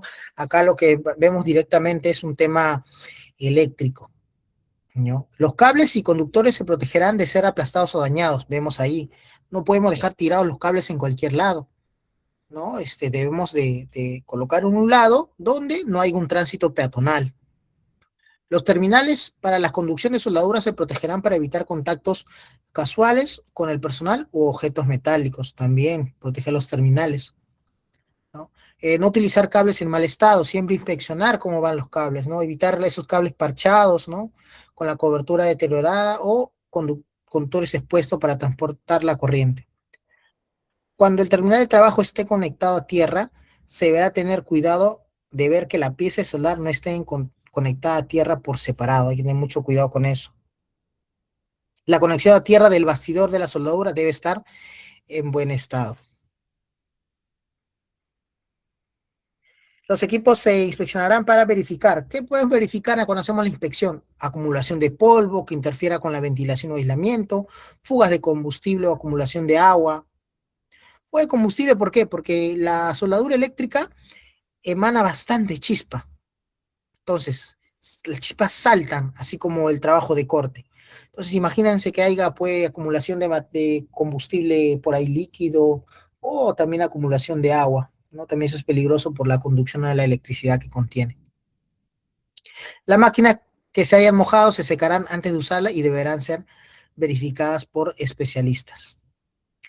Los aportes electrodos no se enfriarán mediante inmersión de agua. Eso hay que dejarlos que con el pasar de los minutos se enfríen por sí solas con el ambiente. El dispositivo utilizado para transporte de electrodos deben prevenir el contacto con la humedad, incluso la atmósfera.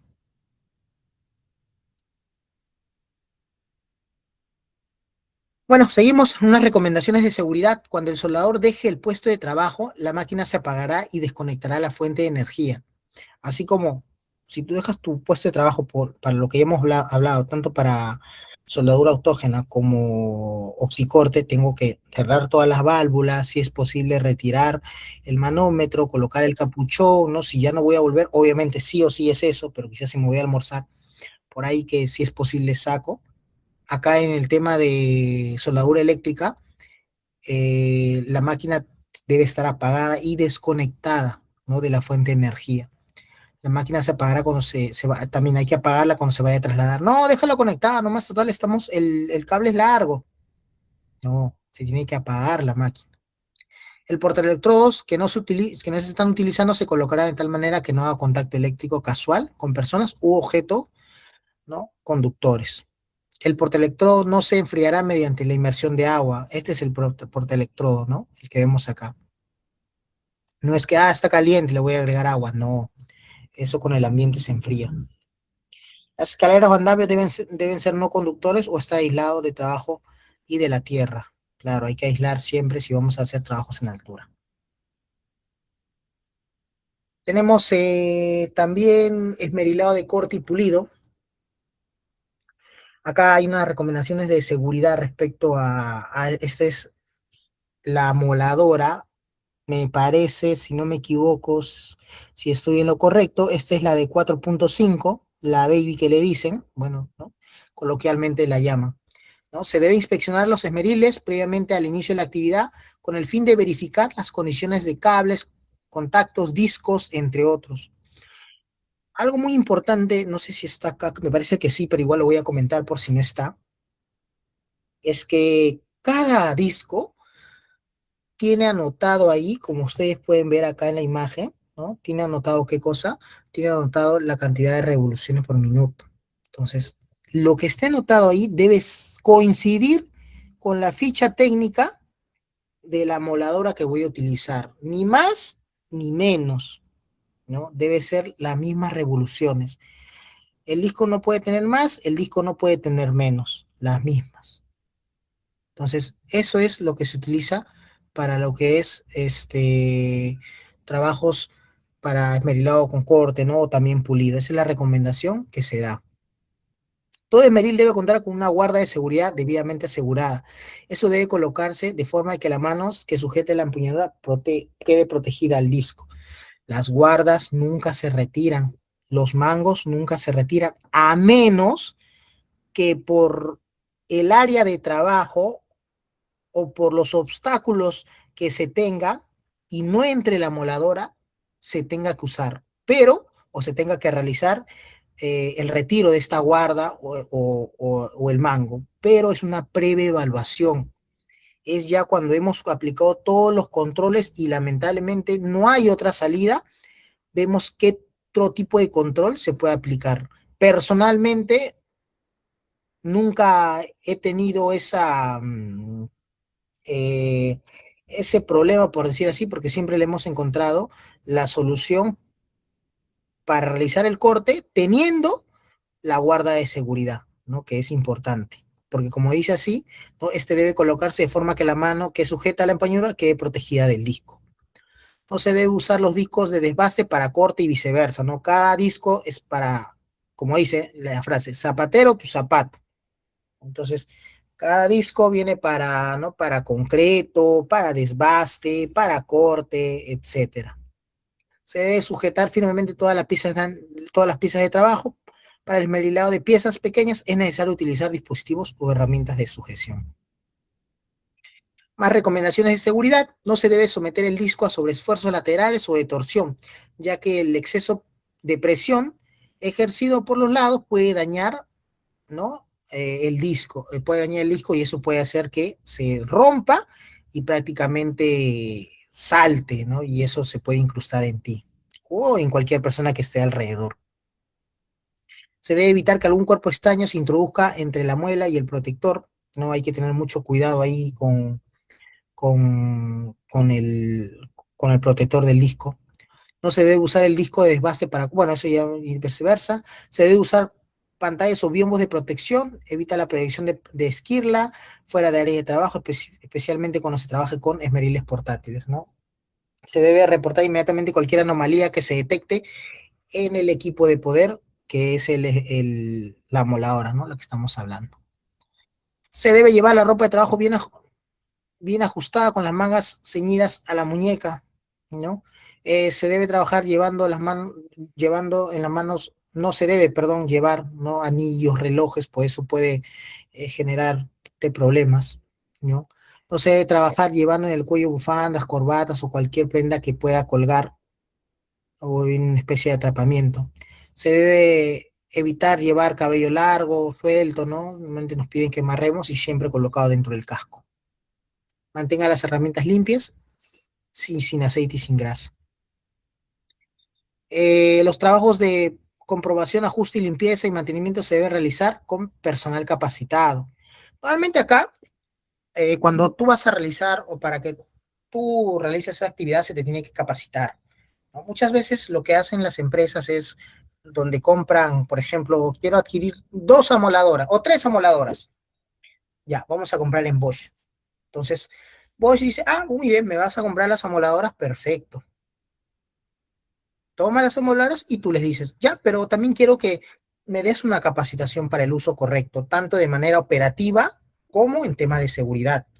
Listo, entonces ahí nosotros te programamos y vamos a tu área de trabajo, ¿no? A la empresa donde tú estás o donde realices la actividad y te capacitamos de manera operativa y tomando en cuenta temas de seguridad, porque el área SOMA te puede capacitar con los peligros, los riesgos, las medidas de control que puedes utilizar, pero el área SOMA no te va a enseñar muchas veces a cambiar el disco, como vemos ahí, ¿no? No te va a enseñar a realizar un buen ajuste de la guardia de protección, ¿no? No te va a enseñar a quizás a ver el ángulo específico o a no tener miedo cuando vibre, ¿no? A cómo agarrar o a dónde direccionar. Eso lo hacen las personas competentes en el área operativa, que conocen el uso del equipo. Entonces, muchas veces lo que se hace es eso. Se compra y se pide las capacitaciones operativas para poder nosotros estar capacitados para el uso correcto de los equipos de poder, en este caso el esmeril o la emuladora. Bueno, en caso de soldadoras MIG, MAC, TIC, aceros sumergidos, ¿no? Hay que consultar el manual de operaciones y de seguridad del fabricante, ¿no? Hay que presentar, hay que prestar especial cuidado a las actividades complementarias cuando utilizamos rotomartillo, iluminación, ventiladores, ¿no? Se debe verificar siempre la conexión de tableros normalizados y con las correspondientes protecciones, ¿no? Como les dije acá, dentro de todas las soldaduras no está el MIG, MAC. La soldadura limpia es la tijla que mayormente se utiliza, ¿no? Donde se usa un argón, que es un gas inerte, ¿no? Que ayuda a limpiar o que se purifique esa soldadura. La operación, ya bueno, eso ya lo hemos tocado, ¿no? Para trabajos en caliente requiere un permiso PETAR, siempre usar biombos, ¿no? Protección ante material inflamable también. Bueno, respuesta a emergencia. Se debe contar con un procedimiento de respuesta ante emergencia, ¿no? Siempre nosotros tenemos que contar, cuando vamos a realizar un trabajo de alto riesgo, contar con un procedimiento de respuesta a emergencias. ¿Qué hacer antes? ¿Qué hacer durante? ¿Qué hacer después de la emergencia? Conocer a nuestra brigada, conocer quién es nuestro brigadista de amago de incendio, ¿no? De extinción de amago de incendio, conocer a nuestro brigadista de evacuación, conocer a nuestro brigadista, perdón, de primeros auxilios, ¿no? Y ver cuáles son las salidas, dónde se encuentran los extintores, ¿no? Ante una posible emergencia. Por eso es que se ve el antes, el durante y el después. Y tener también los números de emergencia, ¿no? Para poder llamar a los bomberos, porque como les comenté, ante un magno suceso o ante una llama, un incendio desmedido, ya nosotros nos toca solamente evacuar, nada más. ¿Ok? Muy bien. Sigamos, por favor. Bueno, ante una respuesta de emergencia para la prevención de incendios, establece un vigilante de incendio, lo que ya hemos hablado, ¿no? En las áreas donde pueda ocurrir un incendio o el amago, ¿no? Continúe la tarea de vigilancia, eso ya lo hemos visto también, por lo menos 60 minutos, ¿no? Después de haber culminado la actividad. Siempre se pide al menos tener un extintor de 12 kilogramos en cada área donde se realice el trabajo en caliente, pero eso va variando, ¿no? Muchas veces tenemos extintores de 6, de 9, pero siempre se pide tener uno de mayor capacidad, ¿no? Para poder usar en caso ocurra este tipo de eventos de lo que estamos comentando. Los soldadores y los asistentes de soldador o los ayudantes deben ser capaces de utilizar los extintores, no solamente el vigía de fuego, como ya lo había comentado. También tienen que ser capacitados tanto el soldador, tanto su ayudante, ¿no? Todos tienen que tener la suficiente capacidad de usar un extintor y poder eh, extinguir las llamas que se puedan provocar por la misma actividad que están realizando, como es soldadura, ¿no? Ahora, una instrucción básica, así sencilla, por decirlo así, es: sacamos el seguro, apuntamos, presionamos y extinguimos. Obviamente, antes del primer punto, hay que sacar la correa que les había comentado o el sujetador, ¿no? Normalmente, este pin que está acá, que es el seguro, se gira de manera horaria, giramos de manera horaria en contra de la correa y automáticamente la correa se rompe. Y con eso ya podemos sacar el seguro. Créanme que en las capacitaciones que he dado o en los entrenamientos que he dado, lo más difícil no es sacar el seguro, lo más difícil no es apuntar, lo más difícil no es presionar, hasta incluso lo más difícil no es extinguir el fuego. Lo más difícil siempre se les hace retirar esa correa, ese seguro, ¿no? Eliminar el seguro, porque a veces incluso hasta intentan morderlo, ¿no? Le aplican fuerza cuando no, solamente es un truco de girar de manera horario el pin o el seguro, y con eso la correa o el cintillo se rompe automáticamente de una manera más sencilla. Estas son las tarjetas de inspección de los extintores, ¿no? Vemos lo siguiente.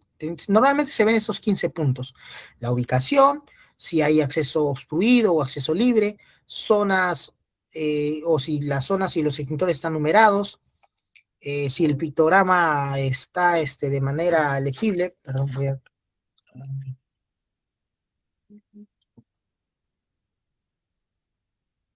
Muy bien.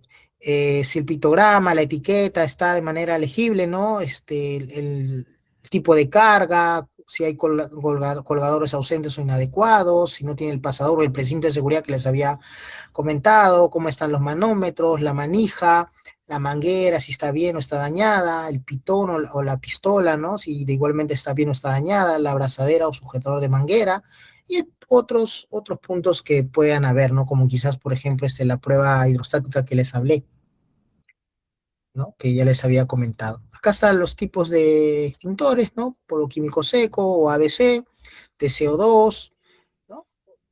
Polvo químico D, ¿no? Y diferentes más. Bueno, acá tenemos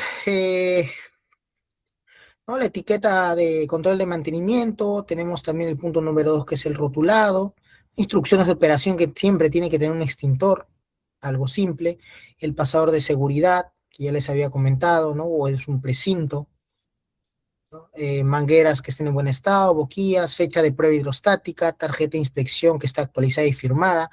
Normalmente esto se hace mensualmente, ¿no? Pero el vigía tiene que inspeccionar todos los días su extintor antes de realizar la actividad en caliente. Que la pintura esté en buen estado, que el cilindro del extintor sin abolladuras, que no haya golpes, número del extintor, ¿no? O el lugar donde se encuentra, ¿no? Indicando la ubicación del extintor también, ¿no? No debe tener más de 20 años desde la fecha de su fabricación el cilindro. Acá vemos una tabla ilustrativa con respecto al tipo de agente extintor y qué tipo de extintor sirve, ¿no? Por ejemplo, para materiales que producen como los materiales inflamables sólidos, por decirlo así, como papel, cartón, plásticos, todos estos extintores sirven. El de agua, agua a presión, espuma, química, polvo seco. Por ahí quizás el de CO2 no es aplicable, ¿no? Tampoco el acetato de potasio. Para líquidos inflamables como gasolina, pinturas, o el thinner, se pide que sean de espuma química, polvo seco, CO2 o el aluclín, ¿no? Igual para tipo C, para equipos eléctricos, lo que se especifican o se busca es que sean de polvo seco, CO2 y aluclín. Para materiales combustibles sólidos como el aluminio, magnesio, es el de polvo seco, ¿no? Para grasas se utiliza, grasas de cocina me refiero, se utiliza el de acetato de potasio. Bueno, ¿cómo debo reportar el incendio fuera de control? Primero hay que identificarse, reportar de forma breve el tipo de emergencia que hay, ¿no? La ubicación exacta, señala el lugar de emergencia, describe una forma breve indicando el número de personas afectadas y la magnitud, ¿no? Acá vemos números de emergencia, como es el 105 de la Policía Nacional Perú, el 106 que es SAMU, ¿no? Que es la atención médica de urgencia. Según obviamente la cobertura de la zona, ¿no? Tenemos el 116 que son los bomberos y otras líneas de ayuda.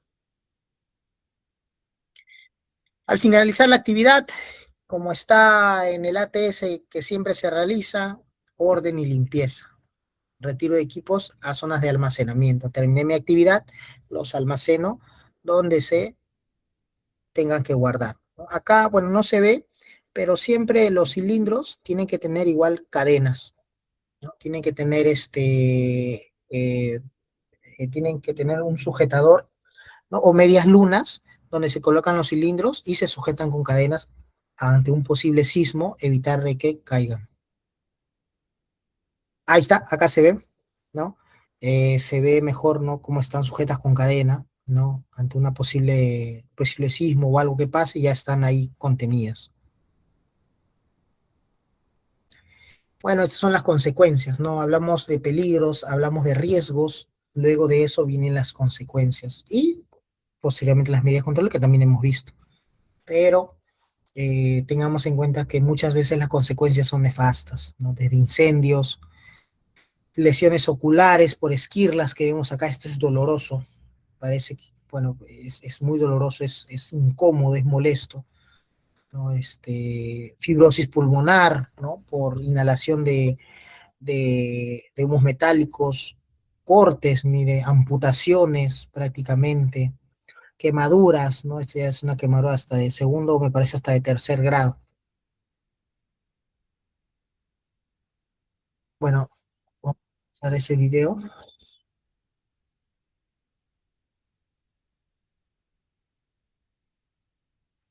Nos permiten situaciones que puedan poner en riesgo la integridad física de los trabajadores, el medio ambiente, el patrimonio o la imagen de la organización bajo ninguna consecuencia, como por ejemplo, estas son unas reglas de oro que vamos a dictar. Realizar trabajos en caliente sin estar habilitado y formalmente autorizado. Es una falta, eh, eso de realizar trabajos en caliente sin tener la capacitación correspondiente. ¿Ok? Realizar actividades sin haber realizado inspección de preuso. Si yo voy a usar un equipo oxicorte, necesito inspeccionar mi equipo, ¿no? Realizar trabajos sin la presencia permanente de un vigía de fuego. No, yo tengo que tener sí o sí mi vigía de fuego, porque yo voy a estar pendiente de mi actividad, ¿no? Yo voy a estar pendiente de mi parte operativa, por eso necesito dos ojos más para ayudarme ante posibles fugas o posibles amago de incendio, ¿no?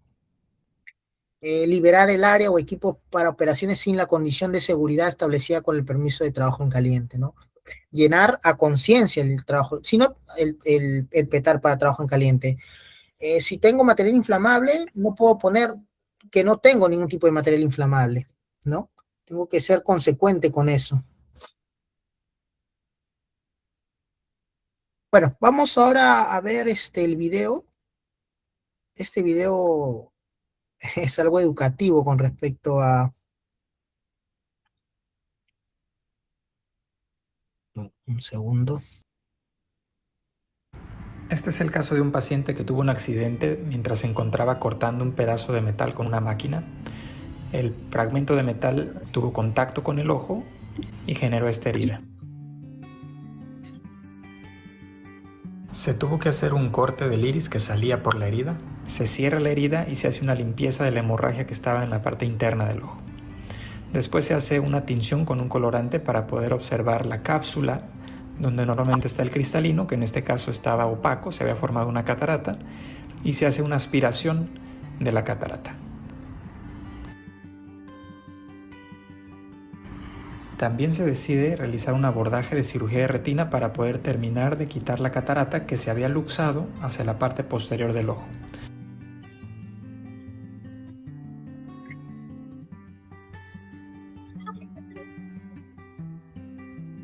Cuando se realiza esta vitrectomía se observa una catarata que estaba flotando en el interior del ojo, en la parte de atrás, que se pudo retirar con la pieza de vitrectomía.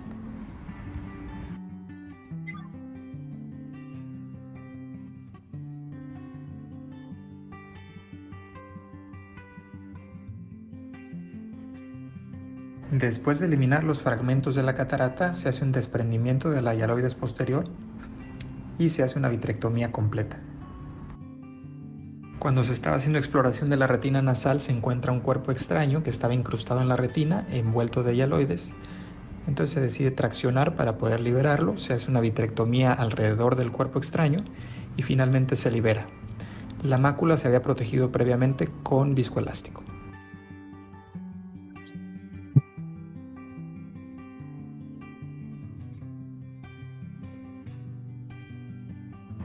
Para poder sacar el fragmento de metal se decide hacer una incisión esclerocorneal. Se introduce en la cavidad vítrea un imán con el cual se toma el cuerpo extraño y se levanta. Después se quita el lente de no contacto y con unas pinzas y con cuidado de no romper la cápsula anterior, se eleva el cuerpo extraño, se coloca sobre el iris, con la mano izquierda se detiene para evitar que se vaya a caer y con la mano derecha se toma con unas pinzas para poder retirarlo, sacarlo del interior del ojo y se muestra en el video sobre la córnea. Se realizan unos puntos de seguridad y se hace una nueva exploración de la retina donde se observa un desgarro donde se encontraba el cuerpo extraño.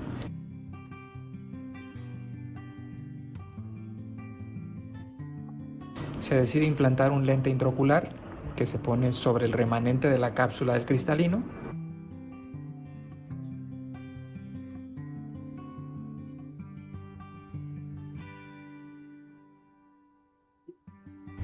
Y se aplica láser alrededor del desgarro de retina y en las áreas donde hay sospecha.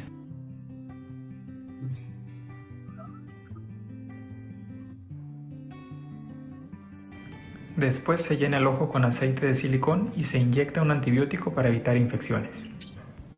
Retina Center Tijuana, preserving your vision.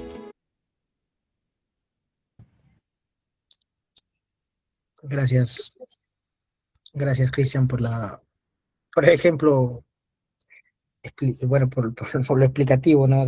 Del video. La verdad, como podemos ver, el tema de las esquirlas no es un juego, no es algo que, me sacan la esquirla, usan unas pinzas, retiran la esquirla y listo, puedo ir a mi casa. No, es un proceso médico complejo, ¿no? Donde se puede incluso perder la vista, ¿no? Hay que tener mucho cuidado, hay que ver las medidas de control correspondientes para evitar esto, ¿no? Como el uso de caretas, ¿no? El uso de lentes, ¿no? No solamente es, uso mi lente y suficiente, ya no necesito la careta, no. Tampoco es, uso mi careta, ya no necesito los lentes, no. Ambos son complementarios, ¿no? La careta muchas veces nos protege ante lesiones, golpes en la cara, ¿no? Y los lentes, a introducirse ese tipo de esquirlas, ¿no? Aunque muchas veces los lentes no son herméticamente cerrados completamente, y es por eso que se complementan con las caretas, ¿no? Entonces, igual como el tema, ¿no? Como les había comentado, como la inhalación de humos metálicos, quemaduras, incendios, es muy complicado. Bueno, ¿hay alguna pregunta, alguna duda que quieran realizar? Quizás, si no hay preguntas, no hay dudas, pero quizás alguno de ustedes tenga algo que complementar en el tema, quizás algún punto de vista, de repente una anécdota, sean bienvenidos en comentar. Bueno, me parece que no hay ninguna duda, parece que todo ha quedado entendido, todo ha quedado explícito en la capacitación dada. Como les comenté a un inicio, es bueno siempre tener la parte teórica, es bueno tener el conocimiento acerca de una capacitación, pero también se complementa junto con una capacitación que me indique, yo aprendí del tema, yo sé del tema, ¿no? Entonces, ¿con qué? Mediante un certificado, ¿no? Y en Cónsul Dávila está promoviendo el tema de los certificados, el precio, el cómo certificarse, ya lo pueden hablar directamente con Cristian, él les va a dar los pasos a seguir, ¿no? Como les vuelvo a repetir, es bueno tener el conocimiento y también tener un certificado que me avale. Muy aparte de esto, van a haber más capacitaciones, me parece que vienen los trabajos eléctricos, MATPEL, ya hubo, parece la semana pasada el tema de trabajos en altura, ¿no? Y también vienen ya los talleres prácticos, ¿no? De uso de extintores, primeros auxilios, ¿no? Etcétera. Entonces, les recomiendo que se inscriban en lo que es las próximas capacitaciones y también se certifiquen, ya que es importante mantener el certificado. Si no hay ninguna pregunta, ninguna duda, ninguna intervención más respecto al tema que hemos tocado o cualquier otro punto que haya quedado al aire, pues puedo por dar finalizada la capacitación o algo más.